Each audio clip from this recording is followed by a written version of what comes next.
అమ్మ ఎవరికైనా అమ్మే. బిడ్డల కాలికి ముళ్ళు గుచ్చుకుంటే అమ్మకంట కన్నీరు ఒలుకుతుంది. పేగుబంధంతో అనుక్షణం బిడ్డల క్షేమం కోసం పరితపిస్తుంది. కళ్ళు లేని చట్టం కూడా ఆ అమ్మ వేదనకు కరిగిపోయింది. కానీ ముగ్గురు బిగ్ షాట్ల దృష్టిలో మాత్రం ఇదంతా ఒక ట్రాష్. ఎవరా ముగ్గురు? ఏం చేశారు? ఆ ముగ్గురిని కోర్టు ఎందుకు తప్పుపట్టింది? ఓ అమ్మ కథపై టీవీ9 ఎక్స్క్లూజివ్ రిపోర్ట్. ఆధునిక సమాజంలో అనుబంధాలకు అర్థం లేకుండా పోతోందా? తల్లి కొడుకుల సంబంధాలు కూడా వ్యాపార బంధాలుగా మారుతున్నాయా?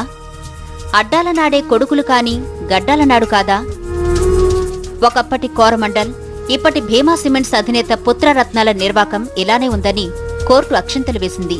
అంతేకాదు, తల్లి ఆలనా పాలనా పట్టించుకున్నందుకు Nampally metropolitan magistrate court non bailable arrest warrant కూడా జారీ చేసింది.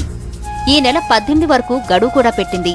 విజయవాడ, పంజగుట్ట, జూబ్లీహిల్స్ పోలీసులకు ఖచ్చితమైన ఆదేశాలు జారీ చేసింది.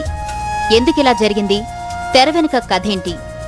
కోట్లాది రూపాయల ఆస్తికి అధిపతైనా మందులు కొనడానికి డబ్బుల్లేని ఓ అమ్మ వ్యధ ఇది. ఇంతకీ ఆ పుత్రరత్నాలు ఎవరనుకుంటున్నారు? సొసైటీలో ఫేమస్ పర్సనాలిటీస్ భీమా సిమెంట్స్ చైర్మన్ చంద్రమోహన్, భీమా సిమెంట్స్ ఎండీ రమేష్ చంద్ర, భీమా సిమెంట్స్ శాశ్వత డైరెక్టర్ కిషోర్ చంద్ర.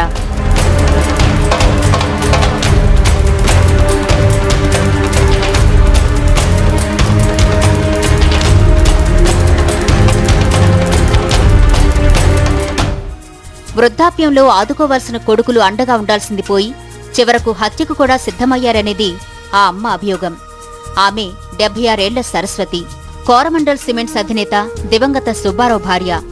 వీళ్లకు 5 కూతుళ్లు, 3 కొడుకులు. సుబ్బారావు తన వీలునామాలో షేర్లు, బంగారం, వెండి, ఇతర ఆస్తిపాస్తులన్నీ భార్య పేరటే రాసి చనిపోయాడు. ఆ తర్వాత కొడుకులు తల్లికి రకరకాల కారణాలు చెప్పి ఆస్తిని స్వాధీనం చేసుకున్నారు. అడిగినప్పుడల్లా అడిగినంత ఇస్తూ పోయిందే కాని ఎందుకు ఏమిటి అని ఏనాడూ ఆమె కొడుకులను ప్రశ్నించలేదు. తన కడుపును పుట్టిన బిడ్డలే తనను మోసం చేస్తారని ఊహించలేదు. కొద్ది కాలంలోనే కథ తారుమారైంది. మందుల కోసం కూడా కొడుకులను డబ్బడిగే దుస్థితి వచ్చిందామెకు.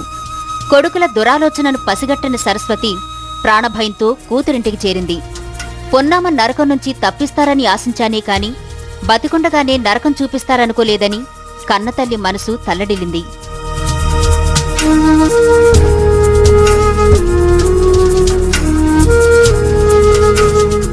చంపుతామంటూ నిత్యం బెదిరింపు కాల్సి వస్తుండటంతో గత్యంతరం లేక నాంపల్లి కోర్టును ఆశ్రయించింది. గృహహింస చట్టం కింద కేసు నమోదు చేసింది. కోట్ల ఆస్తులను అనుభవిస్తున్న కన్న కొడుకుల అమానవీయతను న్యాయస్థానం దృష్టికి తీసుకొచ్చింది. న్యాయం చెయ్యాలంటూ చేతులు జోడించి ప్రార్థించింది. ఆ అమ్మ ఆవేదనకు న్యాయస్థానం చెల్లించింది. 3 కొడుకులకు నెలకు 75,000 రూపాయలు చొప్పున తల్లికి చెల్లించాలని, మానసిక వేదనకు గురి చేసినందుకు మరో 1,50,000 రూపాయలు ఇవ్వాలని 7 నెలల కిందట కోర్టు ఆదేశించింది. అయినా కూడా ఆ 3 బిగ్ షాట్స్ చలించలేదు. దీంతో ఆ తల్లి మళ్లీ కోర్టుకెళ్లింది. న్యాయం జరగలేదు మహాప్రభు అని వేడుకుంది.